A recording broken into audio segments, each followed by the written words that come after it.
Okay, whenever we are ready, we can actually, okay. So I would like to welcome you all in this meeting today and the discussion that we are having. My name is Nikos Panagiotou. I am Associate Professor at the School of Journalism and Mass Media Communications, Aristotle University in Thessaloniki, Greece. And together with Sandra, to whom I actually pass the floor, we will moderate this discussion. Sandra? Thank you, Nikos. Ladies and gentlemen, good afternoon. Thank you for joining us to our webinar, where we'll talk about the perception of the Second World War through the digital tools. My name is Sandra Užule-Fons. I'm connected with Warsaw University, Baltic Studies. I'm also a filmmaker. And in my documentary projects, I promote historical knowledge, especially among young generation. Also, I'm a fellow of the Digital Communication Network program, exchange program. That is why we are all here. I would like to say that we have three prominent speakers from Poland, from very important institution. Two of them are Karol and Karol. Professor Karol Polejowski, Deputy Manager of the Research and Education Department of the Museum of the Second World War in Gdansk. He's also a museum curator of museum. And Mr. Karol Szejko, also another person connected with museum. Before he was the head of international relations department at the museum, and now currently coordinator of web online platform World Battlefield Museum Forums.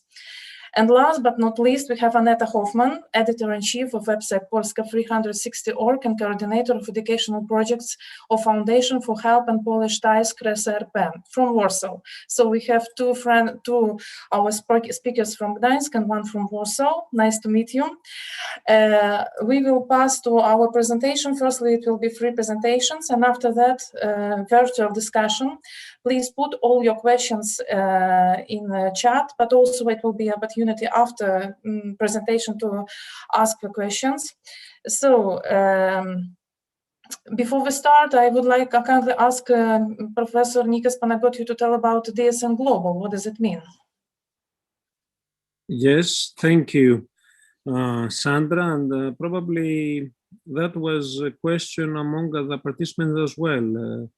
How come a Greek is among 3 or 4 actually Polish persons? We are actually trying together to respond to a major question regarding the World War II that our invited speakers will respond. But before that, I would like actually to present Digital Communication Network Global, which is part of the Digital Communication Network, a global organization actually with more than 7,000 members. We're working on issues related with digital communication and digital sphere.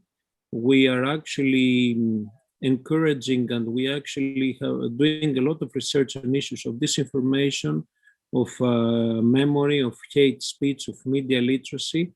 We have also various units. Among one of them, it is the gaming unit, related with gamification and how we can apply it in various elements. We have other units as well that aims to build upon this expertise that we have due to our members actually. You can also be part of this global community that aims actually to address issues that are at the core of our societies. Issues such as democratic values, freedom of speech, historical memory, and how actually to open our societies. And we are more than happy to have this webinar today. I will now pass the floor again back to Sandra. Sandra, the floor is yours. Thank you, Nikas. So the Museum of the Second World War Museum, the main institution in our region that describes whole war in whole world. If you are talking about digital tools, what is a new tendency in this field? My question goes to Professor Karol Polejowski. As we know, we can talk even about VR technology. Can we? Mm-hmm. Yes. Yes, I agree. We are talking about technology and technology during the pandemic times. Karol? Yes, we have a presentation that will tell you about how we survived the pandemic with our museum narrative, because the main challenge obviously was that a lot of cultural institutions around the world, they face the same problem. If you're a museum and you have many visitors, and our museum was very, very popular with visitors, especially in the season, and we lost all that. So we started to look through the ways to get out of the museum with our narrative and reach the potential visitors who would want to see the museum but couldn't. Paradoxically, it also turned to our benefit because we were able to reach the groups of people of different social profiles and different ages. And with our digital projects, we strived to address a wider range of recipients that could possibly be interested in the historical narrative. And through our digital project, we also tried to reach young people, especially, that would probably otherwise not get interested in history, but because they use all the digital media and all the social media, we were able to reach out to them. And the results were actually much better than we had expected, which we'll show in the course of the presentation. Mm-hmm. Okay, I would like to add some words because a little bit of history maybe here in this point. Our museum was closed in the mid of March last year.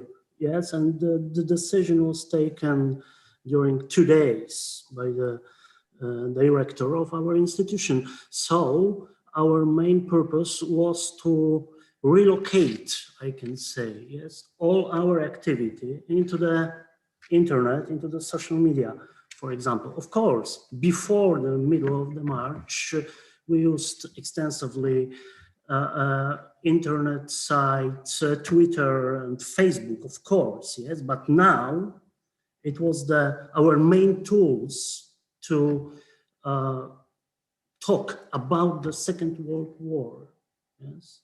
Mm-hmm. Yes, so actually even the main, does it mean that what will happen with classical exhibition, conventional exhibition? Yes, we will get to that in the course of the presentation. Yes, because the museum was closed. This first period, it was about 3 months, yes, completely closed, not for public, not for tourists. Everything was locked down. So, and during these 3 months, all our activity was relocated into the internet, but we invented the new tools. We used the new tools to reach to reach our audience. Yes. So let's start, Karol.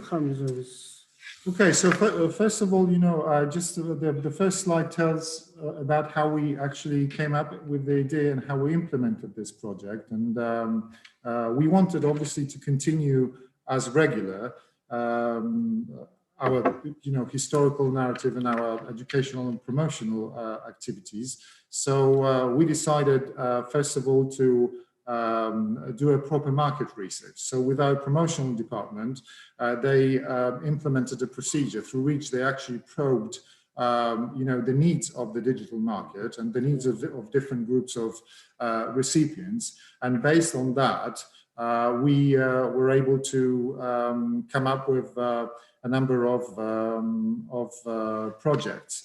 We used very modern digital tools like multi-channel marketing automation or a single customer profile. All this was done before we actually launched the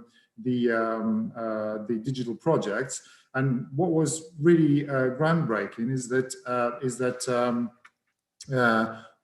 like Karol said, museum was closed in March, and from that time, very, very quickly, we came up with the whole scheme where the digital content was published daily. Okay, so every day we had digital content published on the websites, on social media, and we promoted it. So we gathered a lot of engagements and interactions. And what's worth adding here is that all departments of the museum were engaged in that. So the promotional department oversaw the whole project, but all the departments of the museum were engaged in supplying content on the daily basis. Yeah, because the best tools are empty without content. Yes, so the cooperation between our promotional department and other departments, it was crucial for the next months. Yes, until today, I think. So we decided to create thematic cycles. Yes. Thematic cycles because we decided to focus our content to the special groups, yes, for adults and for children, yes, and finally we created 20 thematic cycles, and all were published or are still publishing, yes, because our museum was opened just a few days ago. So our internet activity is still our main activity, yes, because we are, the pandemic times are not finished yet. So this internet activity is still the most important factor in our activity today. Yeah, Karol? Yeah. Yes. Yeah. Okay, so 20 thematic cycles, and I would like to present just a few of them to illustrate this activity. Firstly, we decided to present our exhibitions, permanent exhibition or main exhibition, and temporary exhibitions, yes, including outdoor exhibitions, yes, because our activities on the level of the exhibitions, we have main exhibition, it's 5,000 square meters, yes, and one temporary exhibition closed from the middle of the March last year, and one or two outdoor exhibitions. But in this first period of pandemic, even our outdoor exhibitions were unavailable for our tourists, yes, even for the inhabitants of our city. So we decided to create electronic content about the exhibitions and publish it in internet. So, for example, our outdoor exhibition in Gdansk, they served for Poland. It was about the Polish population in the free city of Gdansk before the Second World War. So it was very important last year because it was centenary of the creation of the free city of Gdansk after the First World War. So we decided to show this outdoor exhibition also in internet. It was digitalized in 3D technology, and until now it is available at our website. And but we promote this exhibition during the cycle, historical cycle. Our main exhibition was also presented in internet. Not whole exhibition, but we have chosen just few parts to present what is most important in our history of the Second World War, in our main exhibition. And the third cycle I would like to present you is history of Westerplatte, a very important historical cycle, because we are preparing to build a new museum at Westerplatte. Westerplatte is one of the most important points on the map of the Second World War, because the war began here in Gdansk when Germans attacked Polish troops at Westerplatte. So we decided to present the history of Westerplatte, because a lot of people, even in Poland, know not too much about this first period of the Second World War. So this project is still in progress. It's one of the most important now in our internet activity. The next one is we decided to present the main campaign during the Second World War. We started with the Winter War between Soviet Union and Finland, and we started this cycle in November last year, I think, when it was 18th. Around second part of second part of November last year, and this cycle is still in progress too. Our last publication is concerned the attack of Germany against France in May 1940. And last of the thematic cycles I would like to present you is the war's commanders, the most important, eminent commanders during the Second World War. Not only Polish, of course. I present here one of the Polish commanders, Łukasz Ciepliński, but we have presented British commanders, United States commanders, French commanders too, and this cycle is still in progress too. So, in conclusion, we created 20 cycles which presents each of our exhibitional activities from March last year, I think. Yes. And that's it at the moment.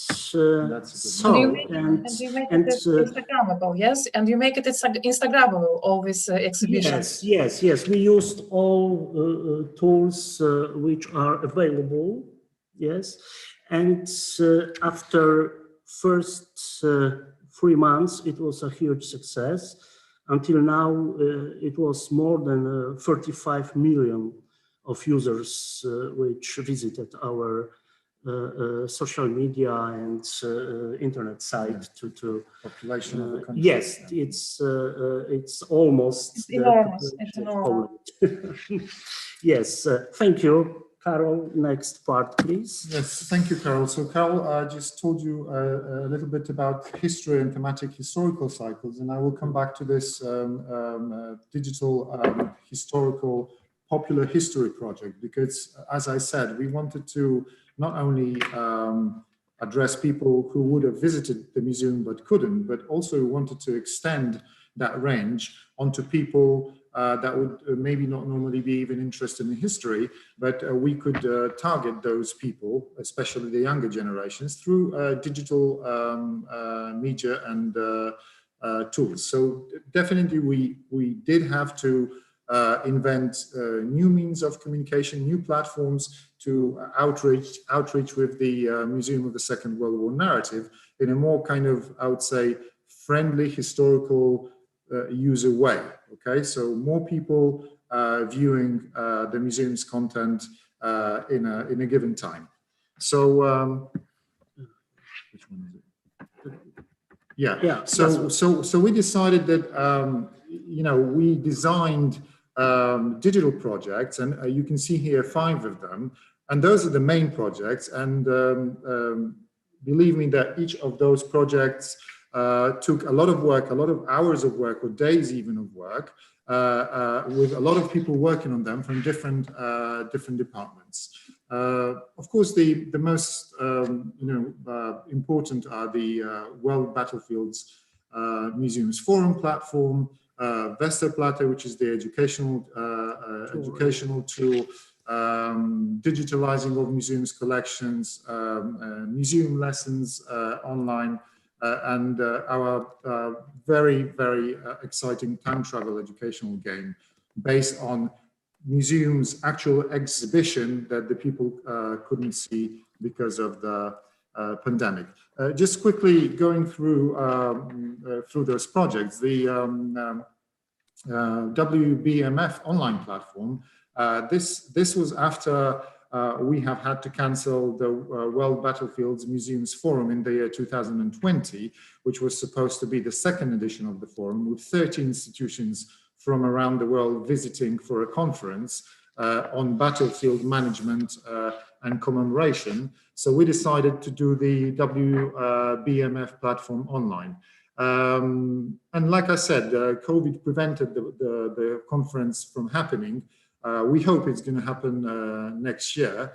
And the main motto of the conference would be Courage, Sacrifice and Heritage. This is a Museum of the Second World War going a little bit wider with its historical narrative, yes, because we not only address the Second World War, but we also look at different battles in history of the world, even going back to the Battle of Marathon and the battle of the Romans with the Germanic tribes in 9th century. So this is a major project by the museum, and it has taken actually a new form digitally. So what we did is try to sustain the World Battlefield Museums Forum idea so that people could still be active with the idea of the forum. And we've been sending newsletters to our partners and people who subscribe. And obviously, we also wanted to generate more interest for after pandemic future by drawing more people to come and visit the museum, or the younger generations. The online platform, if you go on our website, it consists of like 5 major sections. It's a general web page. We've got news and events, educations and graphic page, which is really exciting, and I will tell you a few words in a second. We publish a monthly newsletter to our users, and we also have generated, or actually designed and implemented, it's starting now, an educational smartphone app for children, for young people to actually use and enjoy. This is why the project was designed, so merging the new virtual reality and augmented reality technologies in one space for history narratives, for the general public, I could say, and obviously with a strong focus on Westerplatte because of the new museum being built. This is also a very important aspect, and digital Westerplatte is a part of the WBMF project. So what digital Westerplatte does is actually takes users to the places of the beginning of the Second World War, and because Westerplatte was so strongly connected with shipment and transport of material, military material, we have recreated several places and rooms for people to visit. And this content can be viewed on your desktop computers. You can view it on your smartphones and mobile devices, or you can do it so on the VR goggles if you have them, or you can come to the museum, also do it in the VR goggles. And this is extremely exciting because the screen of the room you can see, it's got all those details. They've been reconstructed with particular attention to detail, and you have all the stuff in there you can actually go to and touch, read a newspaper that's on the table, listen, turn on the radio and listen to the radio, and press different, almost touch different things that are there to see what the reality was at the time of the outbreak of war or before the outbreak of war. We have the same screens from the battlefield, the first minutes of the beginning of the Second World War, and I think that's very, very exciting, and that has generated a lot of interest. The World Battlefields Museums Forum also can be accessed through your PC, desk computer, or as a smartphone app, and it's got all those information about battlefields and battlefield narratives. This is the main screen from the homepage, yeah. So you can access this. And this is what it looks like. You can, when you are on the website, you can either go to the scientific section, which is articles and research content published on different battlefields, archaeology, state of research, and so on. Okay, or you can access the interactive map with battlefields. We are going to present 24 battlefields until September this year. If you click on the flag, you can go and open an infographic of a given battle. And this infographic is just what we need. It's what we designed it in such a way that in 5 to 8 minutes, you can actually get a lot of information about important iconic battles in world history. This is for the people who don't like to read, very thick history books. This is for the people who use digital tools. So basically, we are targeting younger generations. And I would like to add just a few words, because we use this platform to sell information about our collections. For example, here you can see the Finnish machine gun. It's from our collection. So we combine these two purposes to give information about the battlefields, but if we are talking about the Second World War, we are talking also about our items from our collections. Exactly, exactly. So this is all in one. This is museum in a nutshell. So it's like a history snippet that you can access. You can learn in not more than 10 minutes, and then you can get more interested and visit the museum in the future. So when you access the battlefields and the infographics, we also design for each battle infographic, there is a 3D model of a soldier. If you go on the website or on your smartphone or anywhere you like, actually, you can access the model. You can turn it, around.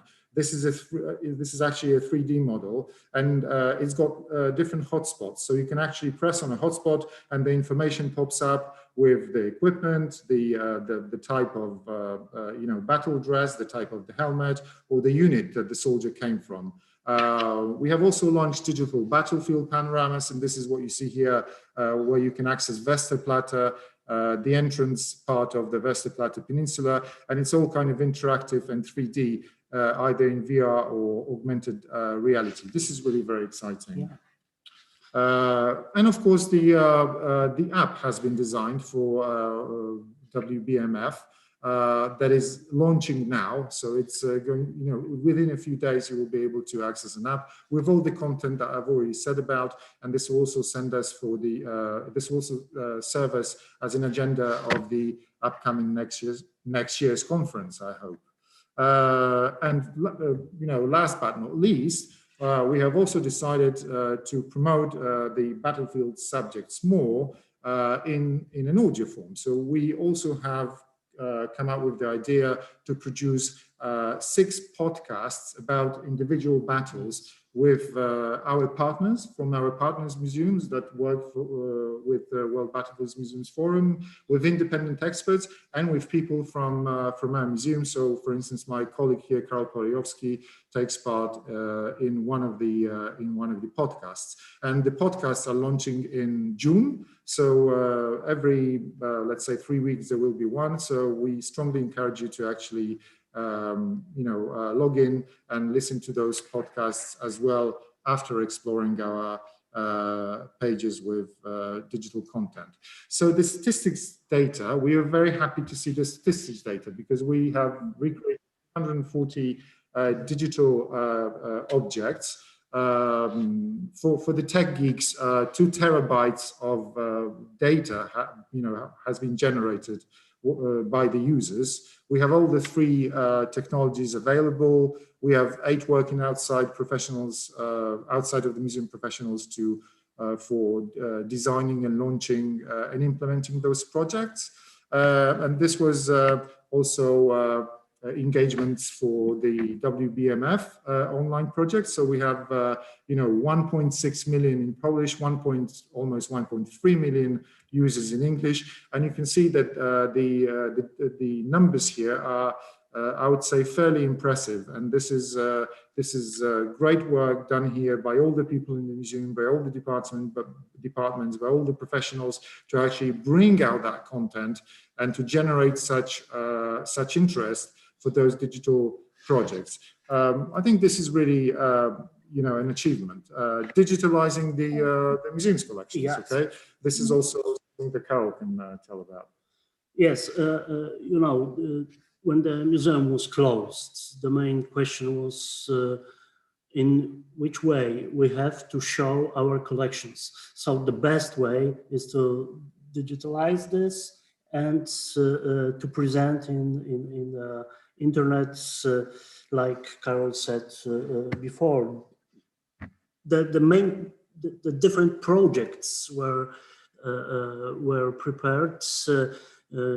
World Battlefield Museums Forum is one of them. Yeah. The digital Westerplatte, the second one. But it was the beginning, I think, because the 5 next projects are in progress now, and first of one we'll present in 3 weeks at the beginning of June. It's about the children exhibition. Yeah, it's about the children's exhibition, which Karol will tell you more about.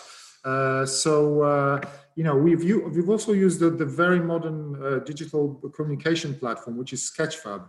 We have set up an account on Sketchfab, and Sketchfab is definitely for all those who are interested in computer graphics.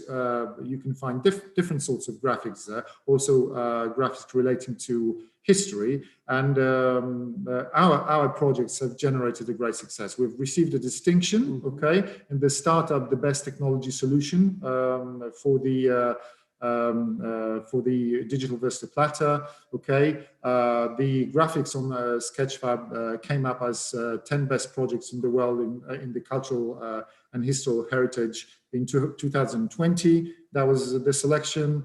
And 3D models were also liked very much by the users themselves, with several thousand viewing them in the first 3 weeks of the presentation.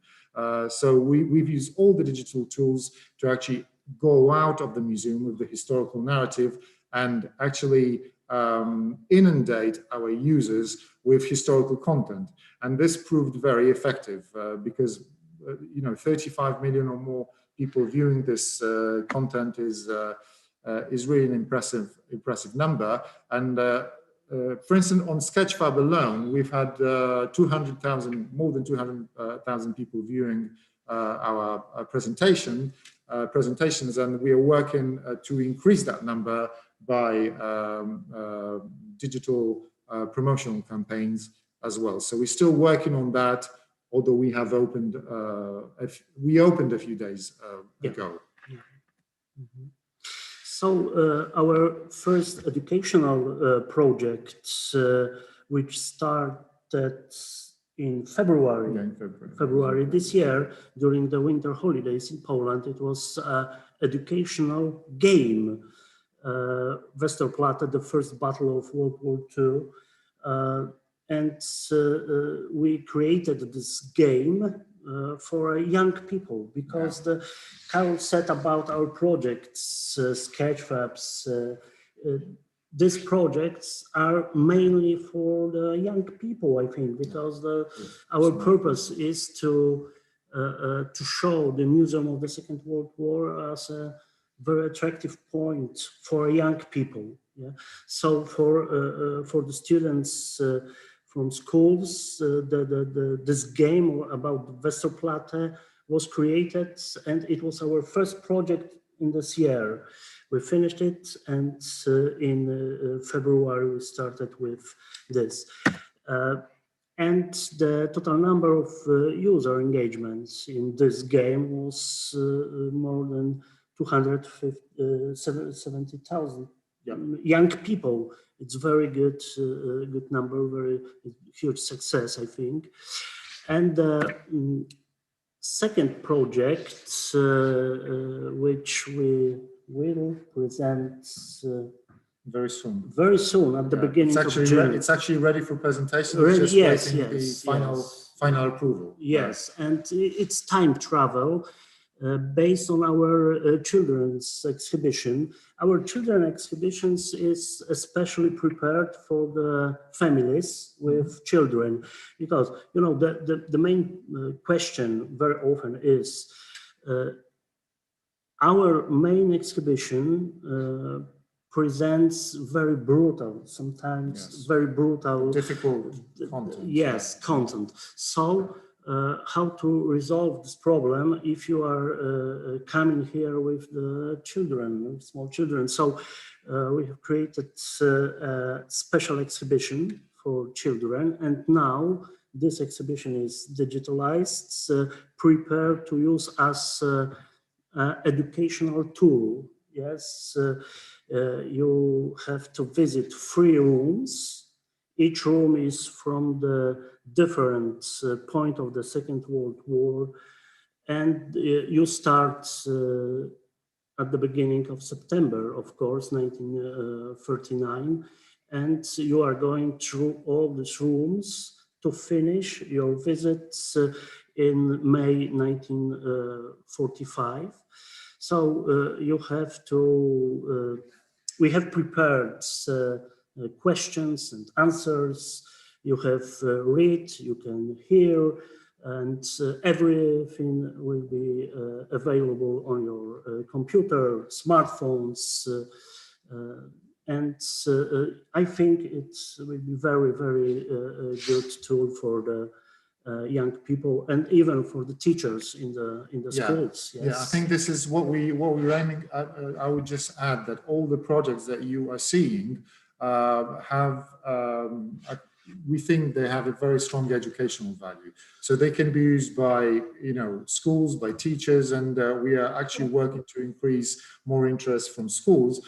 And this project, the time travel project, is just ideal for this, because like Karol said, showing the Second World War to a 9, 10, 11-year-old children is a difficult task. And I think we have found a way to actually lead those children and introduce them to the difficult times that the people have been put into in the times of the Second World War. And finally, we have prepared 3 lessons, typical lessons for schools concerning 3 subjects presented in our main exhibition. It's Katyn massacre, Katyn murder, Soviet-German collaboration in 1939 and 1940, and Polish underground state. This is not the end of of this project. These 3 lessons, it's only the beginning, and we will create more lessons for schools and teachers and pupils too. Yeah, I think. The work is still going on. Yes, and Just a few words. And I think we have this is about all projects. You know, what we actually, the museum's mission is to promote the history of the World War II, but obviously, you know, sustaining the cultural heritage, the regional heritage, the world heritage, not only about, you know, conflict and battle, but also about ordinary people who have found themselves amidst the horrors of the Second World War. And I think with those novel tools, despite museum being closed, we can actually carry this narrative content to paradoxically to even more people than would actually be able at the museum if they even visit it. So we also try to make those projects available for everyone. So if you don't have a mobile device, you only have your desktop, you can view them on your desktop, yes. Sitting at your desk. If you're a mobile person, then you can view them anytime, anywhere in the world. And this is also, you know, we have produced a lot of things with high educational value for the wide spectrum of users, history enthusiasts, maybe even scientists, people interested in battlefield technology, in the equipment, and so on and so on and so on. Thank you very much for such interesting, very interesting presentation. You've done enormous, incredible job during pandemic times, as we see.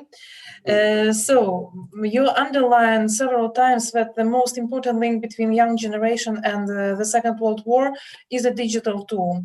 But also this tool is important to connect with victims of Second World War in whole world. Aneta, could you please tell us about your activities in this field? Of course, thank you very much. First of all, I would like to thank organizers for inviting our foundation to this webinar because the very interesting and big museum of Second World War in Poland, which we are proud of, is very important. However, it's good that you also find out or knew about it, that non-governmental organizations are also doing some work in this field, and I think all around the world. I'm happy to be a small representative of this society. So let me show you the short presentation of what my foundation is doing. I think we represent some of the other Polish foundations which are or organizations which are in Poland or in other countries dealing with similar things. As Sandra said, we are based in Warsaw. We were established 6 years ago, and we were established by, our foundation was established by the people who are the descendants of the veterans of the Second World War. And also, especially those who were living before the Second World War in the eastern part of Poland, which we called in Polish Kresy, which after 1945 was taken out to Soviet Union, and now it isn't a part of Poland. Our main idea is, as you can see, there is a history, there must be a memory. And yes, share please your presentation because we cannot see it. I share it. I share it. Please try again. Try again, please. Yes, we cannot. Okay. Sorry.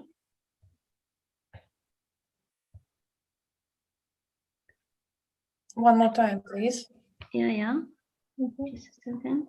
Oh, you no. can see it now? Yeah. No, now we can see it. Yes. Okay. Sorry. Sorry. So I'm not as good as you can see in this digital tools. Everything is okay. Yeah. Good. Okay. So yeah, you can see it. Yeah. Yeah. Okay. Okay. Then our aim is a bit different than the museums, real museums, which of course it's very important to make the whole exhibition. We are much smaller. We don't have 20 departments, however, we would like to maybe. And we don't have a building, which is also some kind limiting our activities. Even we are based in the historical building in Warsaw, Pasta, which was very important in the Warsaw Uprising of 1944. But what do we do? I mean, what is the main focus of our foundation? We based on the individual stories. We think that it's very important and very effective with learning history to young people, to show them or learn them the facts of the Second World War through the individual stories, individual fates of the people. They are much more involved, I think, when they can first learn about such stories, second, meet the veterans. As you know, a lot of years passed since the beginning of the Second World War. However, we still have some veterans and people repressed in Second World War still living among us.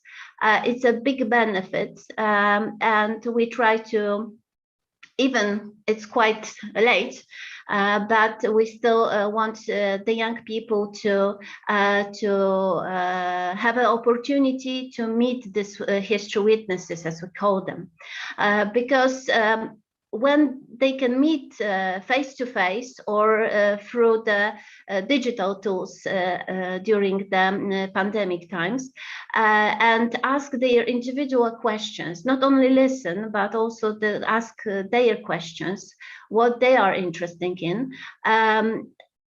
We see that they are much more involved in the history, and based on these individual stories, they would like to learn more and more about the facts, figures, and what happened all around before, during, and after Second World War. So here you can see the photos from a few of our meetings we had before pandemic, of course, with the Sibirak, we call it, the man who was deported by the Soviets to Siberia during Second World War. So we can have a part of the Soviet repressions of the Second World War, and then we have also the Home Army veteran, the lady who was fighting during the Second World War with Germans. So what is also important in our the way we are speaking about the Second World War, that we would like to cover two repressions. I mean, two repressions. The German events, yes, what they did to the whole world, and also the Soviets, because we think that even in Poland, it's still much more sad about the German occupation of our country and Europe, and not that much about the Soviets. That's why maybe in some cases, because we have the roots from the eastern part of pre-war Poland, we are focusing on documenting these fates and sharing them to the young people. So we have, as you can see here, the real and virtual contact with the history witnesses. However, as the Museum of Second World War, we also, during a pandemic time, had to do something to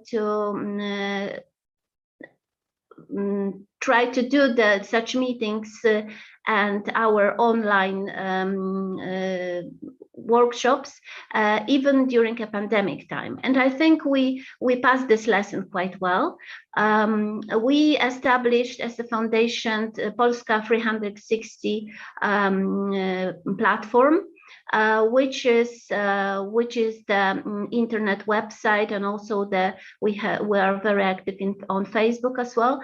The platform, which is for all Polish people living around the world, just to promote the history, culture, economic as well, different aspects of our country, and what the Polish people are doing where they are living in the world. Just to tell about the digital tools, we are using all the, two tools here: webinar platform, Click Meeting, and also the Facebook. All the online events are happening together on this two platforms. I think the Facebook is much more used by our viewers. But however, the webinar platform is more comfortable for those who would like to, for example, ask questions, yes, which are more interested in the topic. It's more interactive with the speakers. And of course, it's important to also think about the future, because the veterans or the people repressed in the Second World War, those who remember what happened they lived during Second World War times, now are late 80s or 90s. So very sad to say, but it will happen soon that they will pass away. And what should we do then? How to share the history of the individual faiths to the young people when there won't be any history witnesses. That's why since the beginning of our foundation, we are creating a few elements to preserve the individual faiths. We created the online biographical databases. We have it on the one platform, Bohaterowie Niepodległej. It was launched in 2018 on the 100th anniversary of Polish independence, re-independence. And here, all the visitors, we have it now in Polish, however, we are working on English version as well. As you can see, the individual biograms of three group of people. We cover those who we think are not much well known or not that much compared with their involvement, important involvement in Second World War. In this databases, you can see Home Army soldiers which were repressed by the Soviets and were in the Soviet gulags till late 1950s, which is, I think, really not the well-known story in Europe or around the world as well, even in Poland, not much. Then we have the foresters, because we think they also were much involved in the gaining Polish independence and also the resistance during Second World War, especially, Pomerania we have here, so you can see also the biograms there. And also we have the railway workers, because we think they were also quite important. So you can see that maybe from maybe you are surprised that we covered such little groups of small professions, but we think that every individual story is important. Yes, and we would like to focus with the young people on that. Don't say that if you are living in the small town, your local history is not important, that your old man, which is your neighbor, doesn't have any important story to tell. Yes, and go out and ask them. Yes, search for these local stories. And that's why I think it's worldwide, so you can do it whenever you live and whatever time of the history you would like to cover. Then we have quite important project of our foundation, however, quite lately done. I mean, lately because the survivors, the veterans especially, were in their late 80s, 90s. So I think if it would start 20 or 30 years ago, it would be with much better results. However, we didn't gave up, and we covered with this oral histories project some groups of the veterans. First of all, we had the Polish soldiers which were fighting in the Italian campaign, Second Polish Corps. All those alive at the time of the project, 2015, 16, 17, which were living in Poland and Great Britain. Then we had the Home Army soldiers, which was fighting with the German and Soviets in the eastern part of Poland. And as well, we had the Siberiaks, those who deported by the Soviets to Siberia, but in the 50s, so after the war, because they stayed in this eastern part of Poland, which was taken by the Soviet Union. Some of the Polish people stayed there. I mean, even not some, it was like a few millions, yes. Some repatriated, let's say, by force, mostly to Poland. However, some until now even stayed in this part of Europe and was repressed by the Soviets because they were Poles and was helping during Second World War to the Polish soldiers. They were repressed by the Soviets even in the middle of 50s.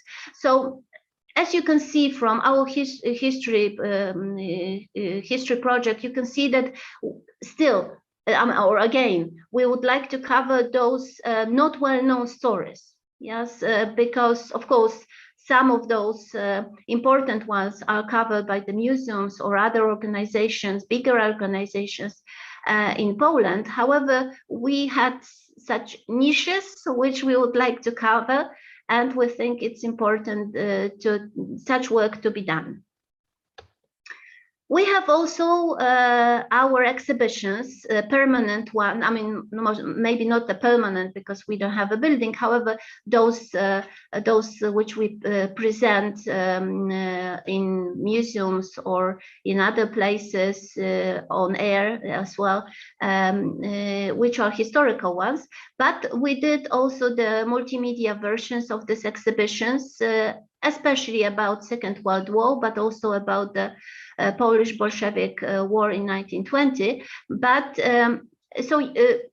we share it with the visitors of our website, and that's why it can be used by everybody. And we think it's as we heard from our users, it's very valuable also for the teachers, not only for the young people, but also for the teachers, scouts, and others who would like to, in different way, to show the or present the history to young people, and also for the adults, because now we are talking about the young people. However, I would like to mention that also among adults there are some limited, as my colleagues from Gdansk said, there are limited knowledge about some facts of the Second World War. So I think it's still much to be covered also in the adult section. And last but not least, important for our foundation is involvement of the young people in preservation of caretaking of the graves of the Second World War veterans. We have many volunteers in Poland, but also in nowadays Lithuania, Belarus, and Ukraine, which Polish people living there, the young people, with their teachers or the whole families, which are taking care with us of the graves, especially of the Polish soldiers' graves from the Second World War. And I'm very proud to say that even during pandemic,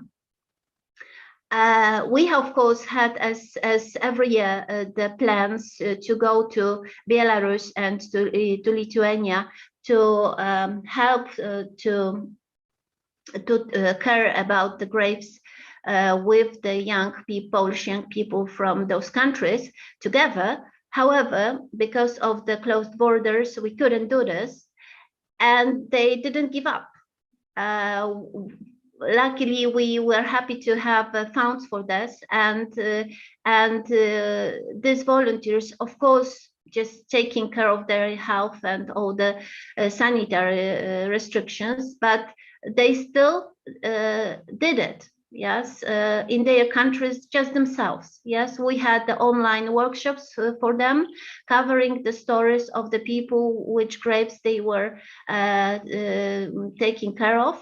So they knew to whom they are going. Yes, it wasn't like workers who just came, clean, and go away. They just simply know who they are visiting, whose graves they are visiting. Yes, so it, as they said, it was really big thing for them, and they are still happy to do it this year. Happily, we can do it with them in Lithuania. However, we are very sad, and because of the very difficult situation in Belarus, we are not able, and even Polish people in Belarus are not able to do the project this year. So it was just a short presentation of what we are doing. As I said, we are focusing on the individual stories and trying to learn history, especially of the Second World War, to the young people.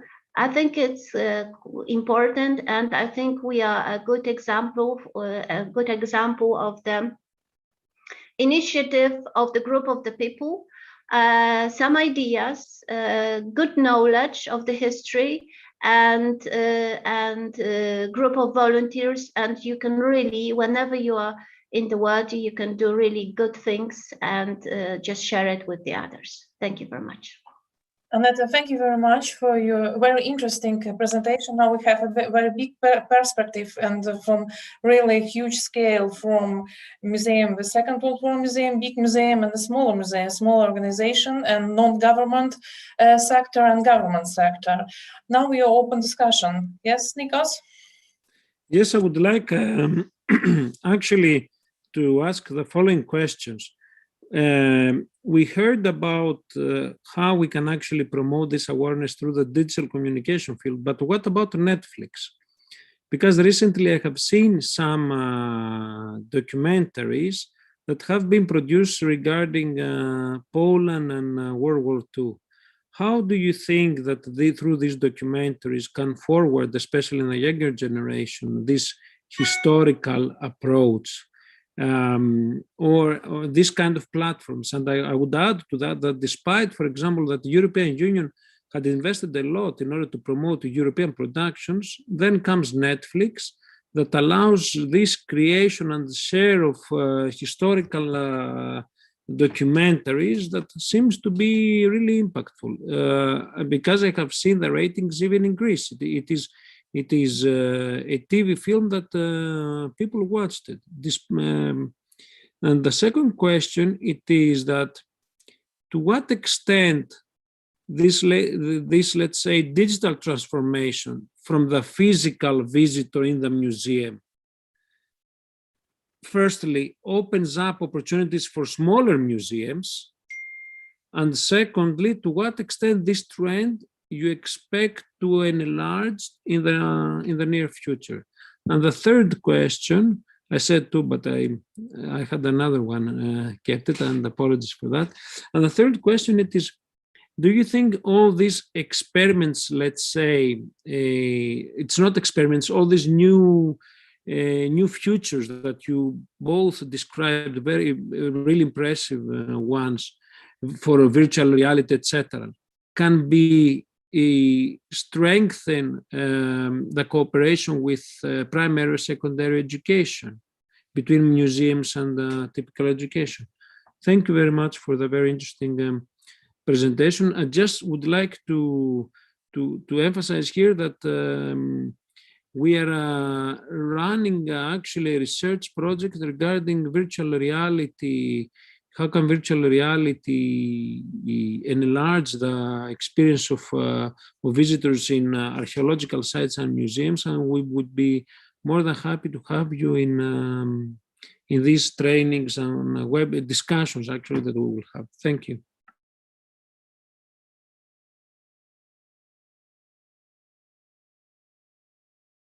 So who is able to answer about Netflix and documentary movies about Second World War?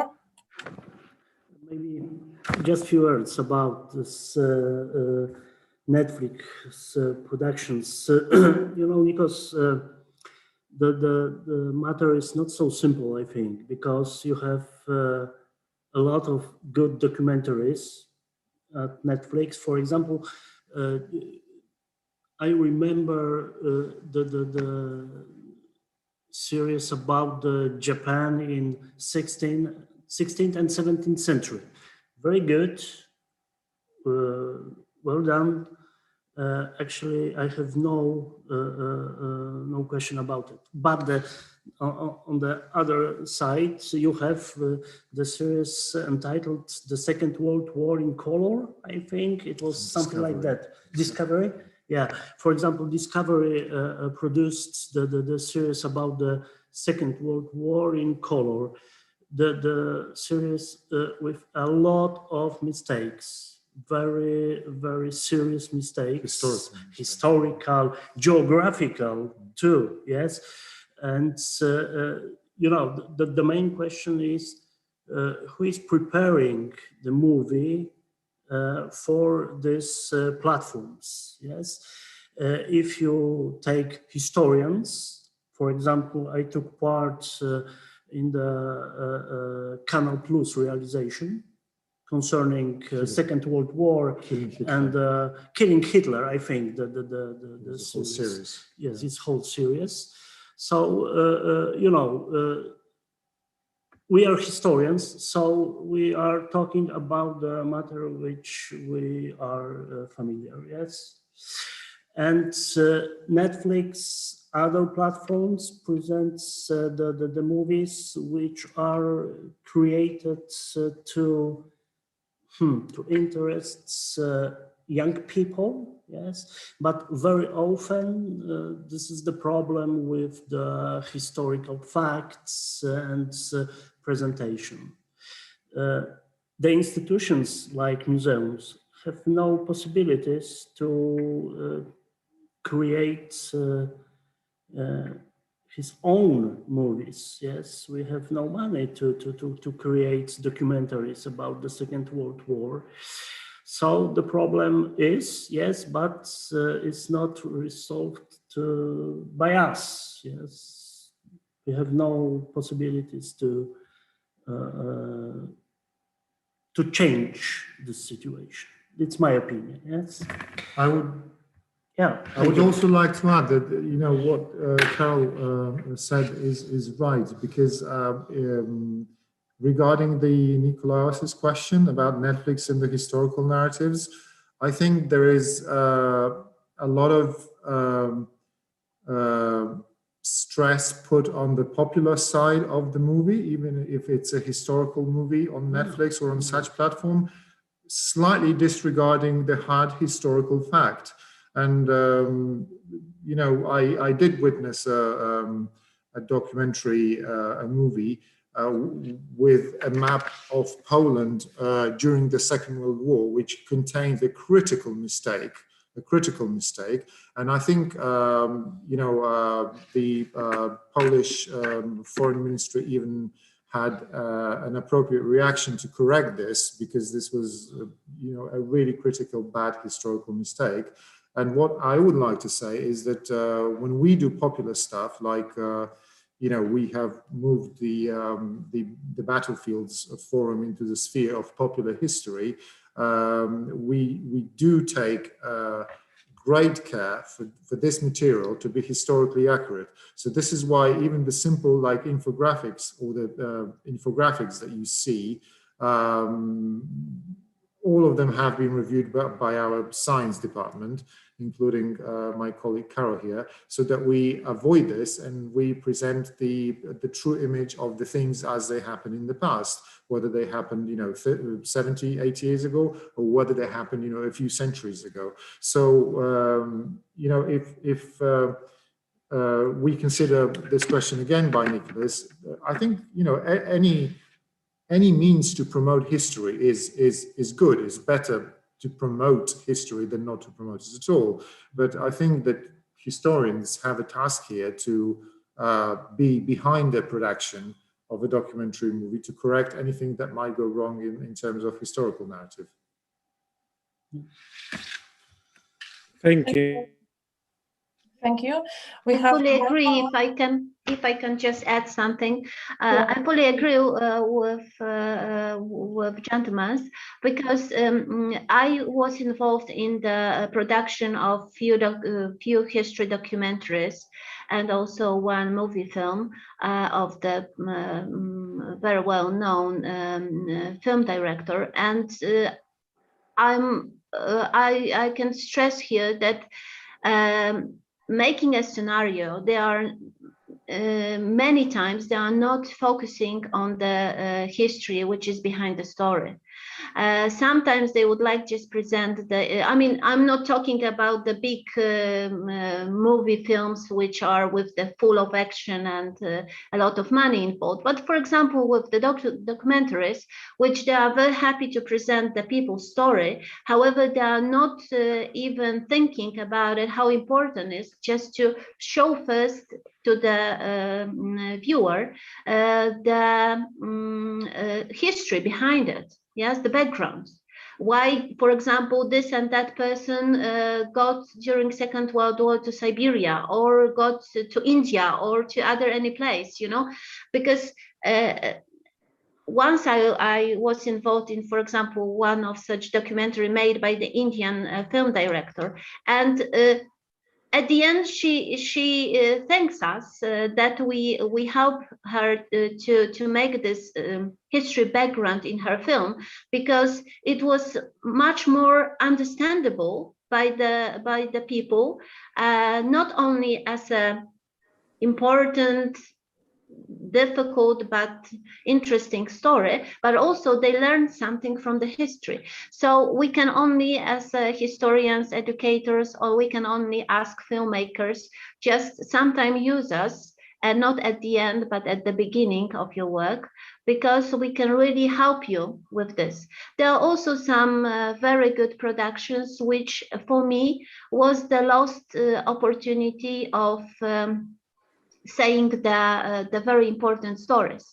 For me, it was like a Peter Weyer, The Way Back, when everybody in Poland was waiting for the big director doing an important movie about the Soviet repression under all the Central and Eastern Europe countries, doesn't matter Poland or others. And finally, from the nearly 1.5 hour film, we had only 5 minutes in the Gulag, So it was lost opportunity, even they were building this Gulag for the weeks.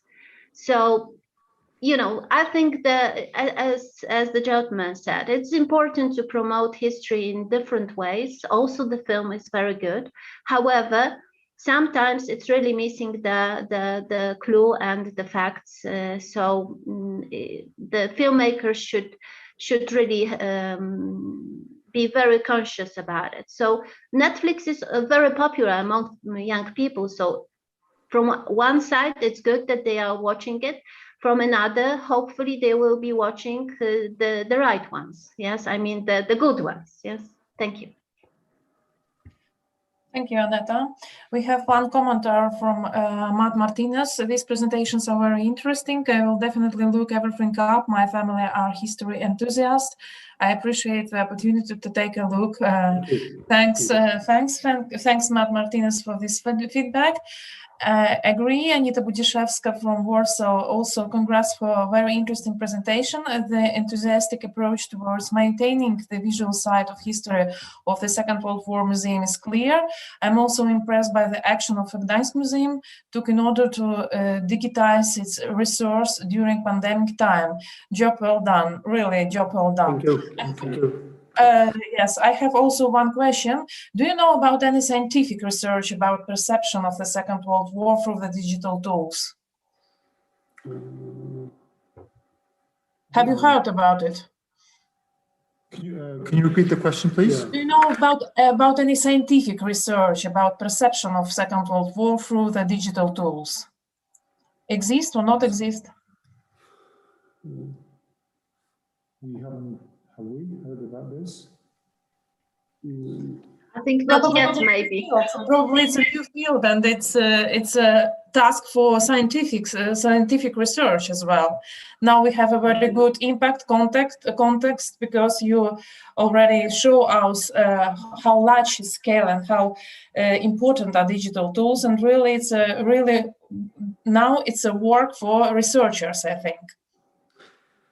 I think, yes, you are right. But the results of this large project, because for us, everything which we presented is the one large project, but it is still in progress. So maybe we have to wait a little bit and we will see the results. Yes, maybe not this year. The pandemic situation is still with us, but maybe next year. Yeah. So what we have so far is just all these projects have been designed and implemented in a relatively very, very short time. Sure, yeah. So what we have is just the data from the website engines and interactive users. Yeah. Perhaps it will take a bit more time to actually measure the impact that all those actions, all those projects had on the users in terms of them learning, historical knowledge, or maybe getting interested in history, or maybe getting encouraged to learn more about a given subject. I think this will come a bit later, and we only have the terabytes generated and the users that viewed our projects, which is impressive anyway. But about the scientific side, as you asked, not so much, not yet maybe. I think our main purpose in this project is to give tools for young people, and our expectation is to popularize the history. But to know history, it's not enough. To understand is the same. To know and to understand. Yeah, that is why the name of this webinar is Understanding the Second World War through digital. That's right. Not only remembrance, but also understanding. Yeah, because what we obviously the Museum of the Second World War is also a scientific institution, and we have our own publishing house. We publish serious scientific books. But not only, of course, not only. And this is why we would want to reach to people who would like to understand in a kind of a very precise but also very accessible way. And like I said before, not everyone will take a thick book on history and will read it from page 1 to the last page. But if you access our digital content tools and history lessons and time travel, and if you're a young person, you will definitely begin to understand more. Yeah, we created a separate cycle entitled "Look into Our Book." We presented it online, few pages, 10, 20, to show what we have prepared and to encourage young people to read books. It's important too, I think. Still important. It's something conventional way. Read books is conventional way. Actually, I have last question. Also, I would like to ask, we are talking about the digital tools that helps to understand better Second World War than conventional way. But do you have any example that digital tools really disturb in understanding Second World War? Probably it's a lack of reading among young people. It's hard to say, but maybe one of the reasons would be the the education, the education standards. Maybe they have dropped in the last decades. I'm not so sure about this, but maybe you're right. Maybe one of the reasons behind this is just the lack of the love of reading. Basically, this is what we did when we were young, but this new generation is not like us when we were young. Probably they're a bit different people. They live in a different reality. They live in different surroundings, and especially last year. Especially last year, which this was unprecedented in the history of the world. I mean, as we know it. So maybe yes, you are right that probably it's they look for the easily accessible things that they can digest in a certain unit of time without giving it much attention, and then move on with their lives. You should entertainment. You should prepare entertainment for them. Okay. Okay. But if I can add, I think, of course, they are using the different internet websites, other sources. That's why it's even more important to promote those valuable ones. Yes, that everybody should know that in this and that places they will have the best information about particular part of the history, and they will be searching not Wikipedia, but for example your site. Yes.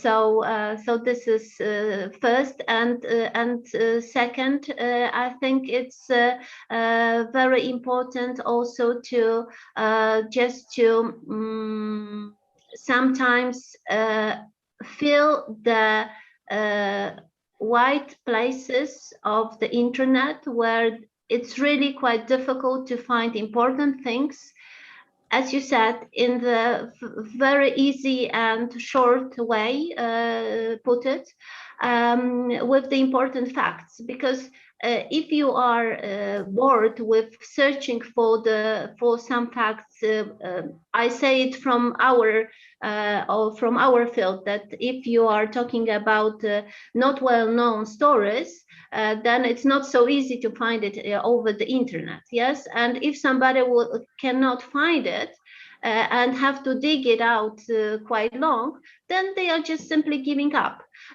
So it's a work of the NGOs and also the museums, other institutions, schools as well, to give the young people easy, accessible, very good tools, sources of information, which they will know widely. Yes, it's not that we locally know about our work, but it's spread around. So the promotion is very important, and also the connections of the different sectors of educators, historians working in different fields. I mean, NGOs, museums, institutions, schools together.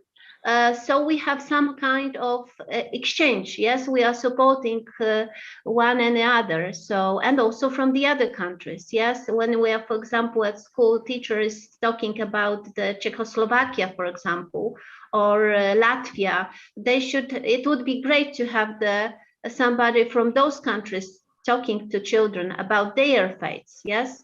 I know that there is a language barrier, but still I think English is much more popular among young people. So maybe they should learn from the other nations their stories directly, not through us. Yes, sometimes just the idea. And if I can go to Nicolas' very good question about the small museums.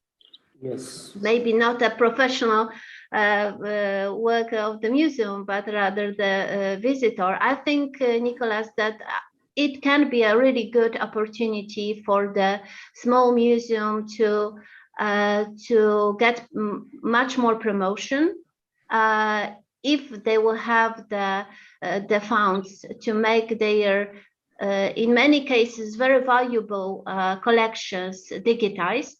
Yes.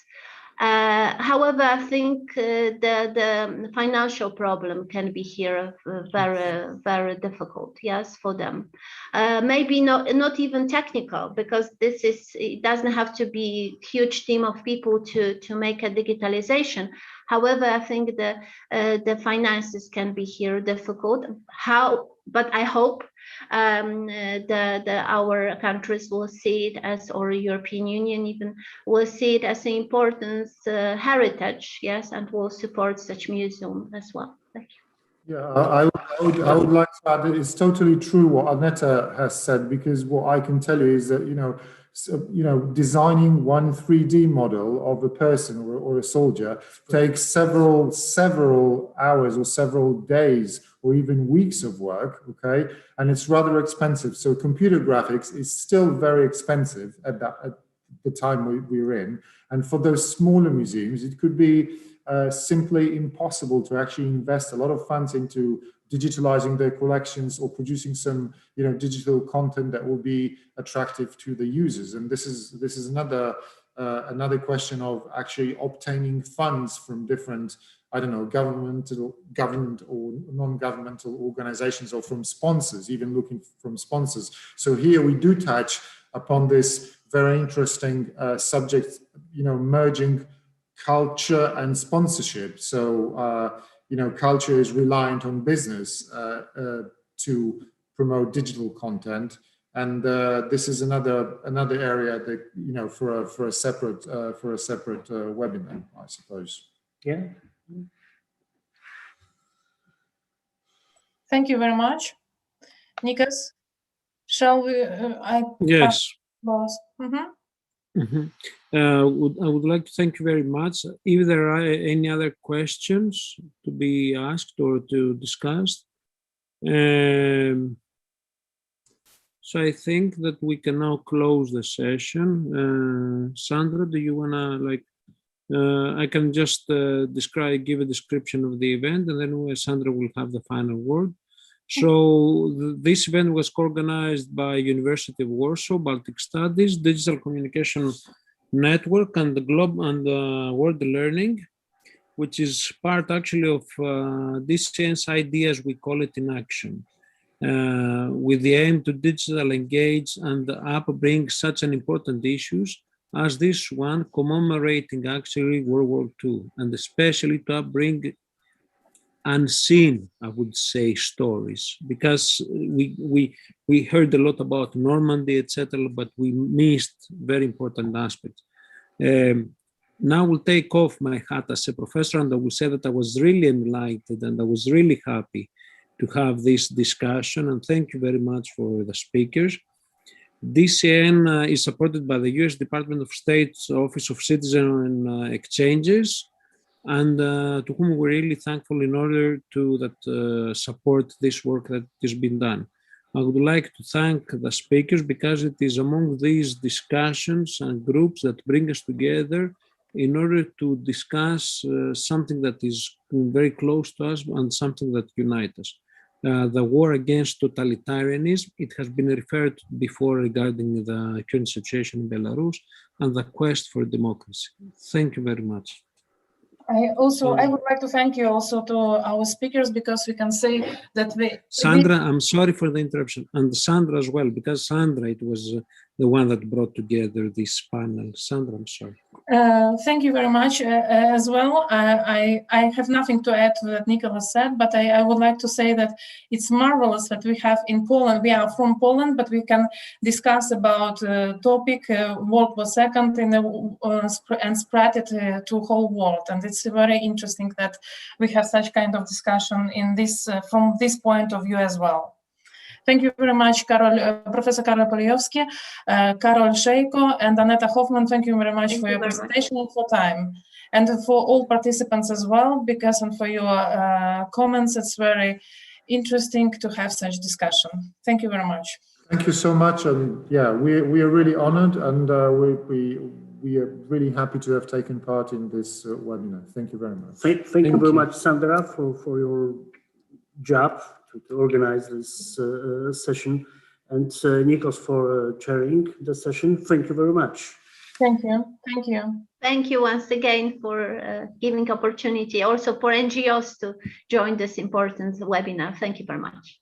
Thank you. Have a nice evening. All the best to everyone. Stay safe. Stay safe and healthy. And get the vaccine. Thank And you. get the vaccine. Get vaccinated. Yes.